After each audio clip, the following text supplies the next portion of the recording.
Oke, kita bertemu lagi tentunya dengan Army Mania Channel. Jangan lupa like, comment, and subscribe. Salam Army Mania. Goreng nih. Waduh enak. Makan. Slep. Habis. Masuk. Udah pindah tuh virus dari tongkat ke tangan ke pisang goreng. Masuk. Ketularan.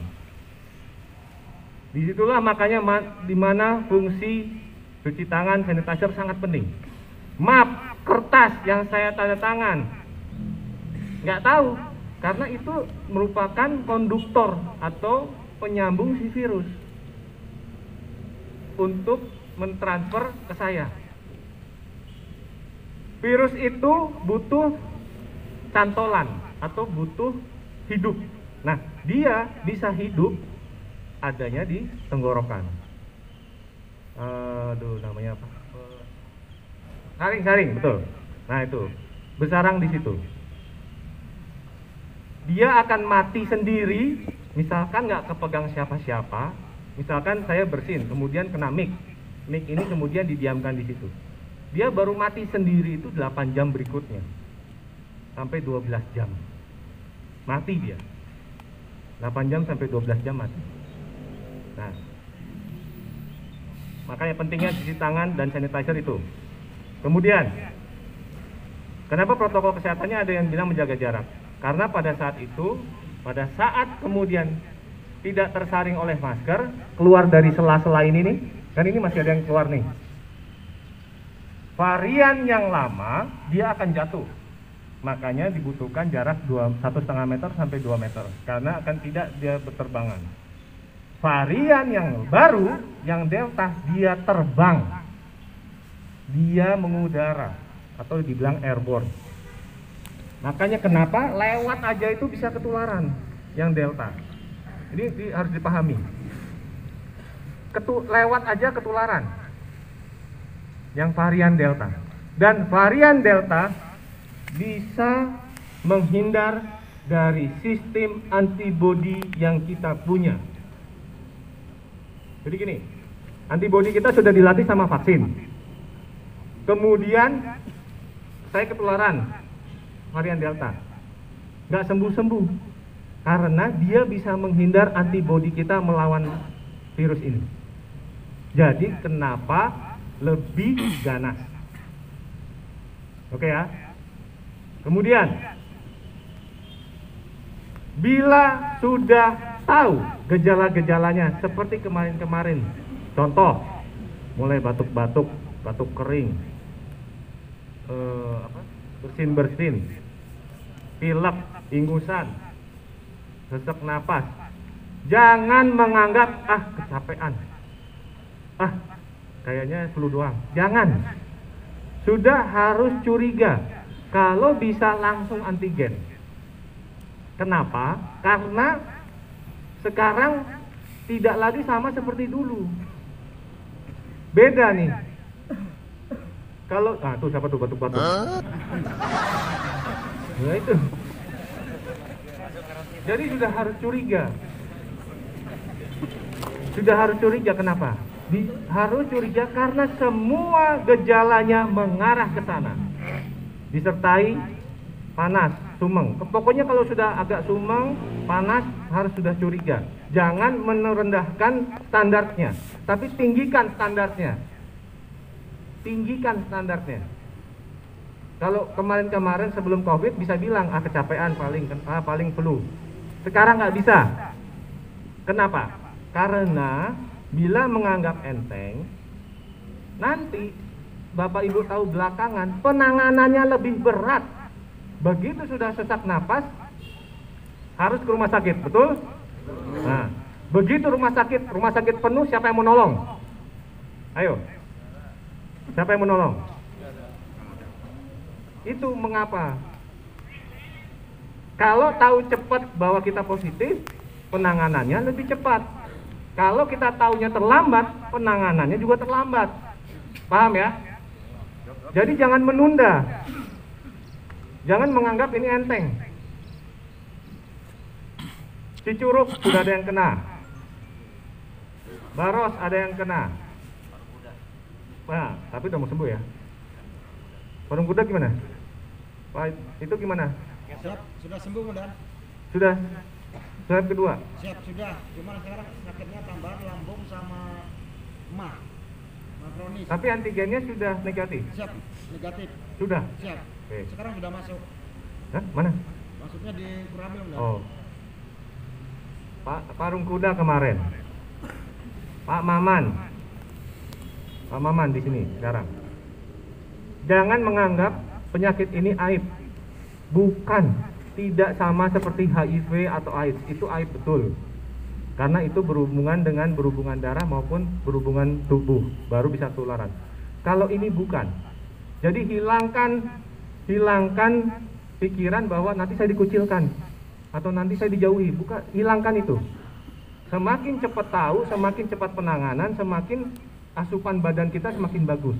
Ini contoh. Saya tahunya hari Senin saya positif. Tapi saya menganggap enteng. Tiba-tiba saya hilang penciuman hari Sabtu. Ya. Saya tahu gejala hari Senin. Tapi saya hilang penciuman hari Sabtu. Dari Senin ke Sabtu berapa hari? Nah, sudah terbuang percuma 5-6 hari. Sebenarnya bisa kita antisipasi dengan memasukkan semua vitamin ke dalam tubuh. Mungkin saya makannya biasa-biasa aja. Mungkin saya cuma minum vitamin sehari cuma sekali atau 2 hari sekali. Nah, kemudian di hari ke Sabtu saya hilang penciuman. Itu sudah mengarah ke berat. Padahal di hari Senin, Selasa, Rabu, Kamis, Jumat, asupan-masupan itu saya bisa masukin ke dalam tubuh untuk memperkuat tubuh. Paham ya? Paham nggak nih? Ya. Oke. Nah, kalau ntar takut, nanti takut positif. Udah tahu positif dia takut positif. Maka nanti begitu sesak napas tidak ada penanganan, begitu sesak napas di situ akan lebih berat lagi. Tinggal banyak doa aja. Karena situasi kondisi sekarang di rumah sakit penuh. Bor bed okupasi rate atau ketersediaan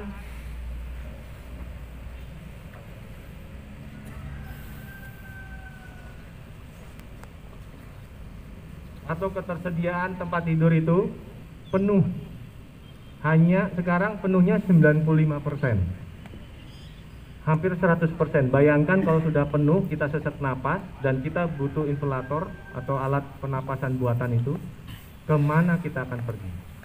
Bandung, Jakarta penuh, semua ngantri di IGD untuk mendapatkan oksigen.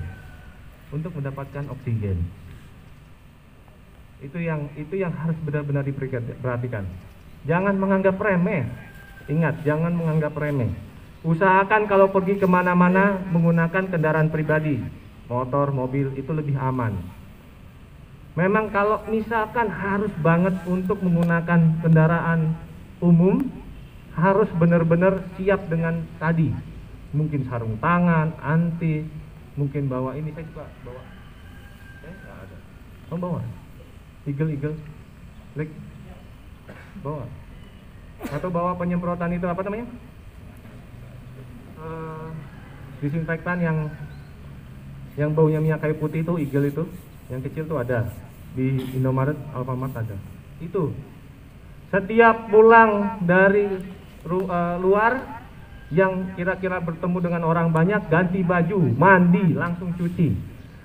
Jangan menganggap seperti kemarin-kemarin bahwa masih aman, cuman besok dipakai lagi. Jangan.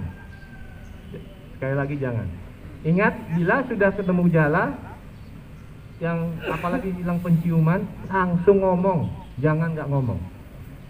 Ada beberapa rekan kita udah tahu hilang penciuman nggak ngomong, itu membahayakan orang lain juga. Nih, ada pertanyaan nggak? Yang mau nanya silahkan tanya, yang mau menyampaikan silahkan menyampaikan. Biar benar-benar mengerti semua, jangan menganggap remeh. Warga saya kemarin sakit jantung. Mereka dibawa ke dokter. Setelah hasil diagnosis dari dokter, ternyata terpapar COVID-19 kemarin.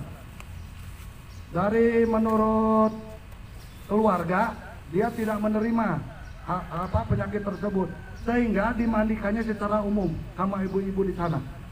Jadi yang memandikan ini jadi bingung kemarin, apakah dia terpapar, apa dia tertular apa enggak ke mereka gitu. Sekian Komandan, terima kasih. Kalau saudara ya tadi ya? Ya, kalau itu keluarga. Nah ini kayak gini. Ini semprotan yang saya selalu bawa, maksudnya kalau udah ketemu orang saya semprot badan untuk salah satu pencegahan. Ada di mana-mana ada. Di online juga ada, lebih murah. Kalau memang benar positif COVID karena sudah di swab sebelumnya, ada antigen sebelumnya positif, kemudian dia memandikan karena tidak tahu, berarti memandikan secara umum karena tidak tahu, tunggu kemudian harus isolasi mandiri, tunggu melihat gejala 5-10 hari ke depan. Karena itu kontak erat, ini yang dinamakan kontak erat. Berhubungan langsung, bersentuhan langsung terhadap orang yang positif. Itu namanya kontak erat. Nah, ibu-ibu itu nggak tahu yang memandikan. Ini laki perempuan? Ya, perempuan. Oke. Ibu-ibu itu yang memandikan tidak tahu berarti kan? Nah, dia satu-satunya cara menunggu 5 hari sampai 10 hari ke depan. Bila tidak ada gejala apapun dan aman-aman aja, boleh beraktivitas seperti biasa. Karena ada masa inkubasi. Masa inkubasi itu ini penting dan perlu dipahami. Saya positif hari Senin, misalkan. Satu rumah saya antigen, belum tentu semuanya positif. Ini terjadi kemarin, waktu saya positif, saya swab semua, saat itu juga, saat ajudan, saat supir. Yang positif hanya saya dengan anak saya yang perempuan. Tapi 5 hari berikutnya, istri saya, anak saya 2, sama mbak 1, 4 orang 5 hari berikutnya. Itu yang dinamakan masa inkubasi. Jadi si virus itu butuh menyesuaikan di dalam tubuh baru dia berkembang. Nah, dan masa inkubasinya 3-14 hari. Itu yang harus diketahui. Misalkan kita kontak erat, belum tentu pada saat itu juga di antigen positif, belum tentu, pasti negatif.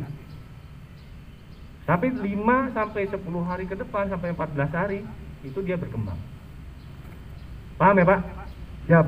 Jadi harus nunggu sampai 5-10 hari ke depan, melihat gejala.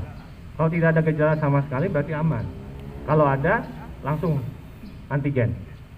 Siapa lagi? Itu kesempatan atau kemungkinan tertular tinggi sekali. Ingat-ingat ini. Kayaknya nggak enak, takut. Itu tidak terjadi sama Bapak Ibu sekalian, itu terjadi sama semua orang. Tapi makanya kenali gejalanya, kuatkan tubuhnya, banyak berdoa. Insya Allah semuanya bisa kita lewati. Jangan menganggap remeh, jangan abai, kemudian jangan lebay juga. Kemudian intinya adalah tetap melaksanakan protokol kesehatan, itu penting. Kemudian perkuat tubuh, saya pesankan, perkuat tubuh. Bagi yang perokok, hati-hati aja, dompet kering soalnya. Yang perokok juga hati-hati karena mungkin batuk, jadi akhirnya menganggap bahwa batuknya karena rokok, padahal ternyata batuknya karena itu. Itu yang maksud saya. Jadi harus waspada. Kalau tidak ada pertanyaan, saya ucapkan terima kasih. Sekali lagi, kita harus jaga kesehatan. Sedia payung sebelum hujan.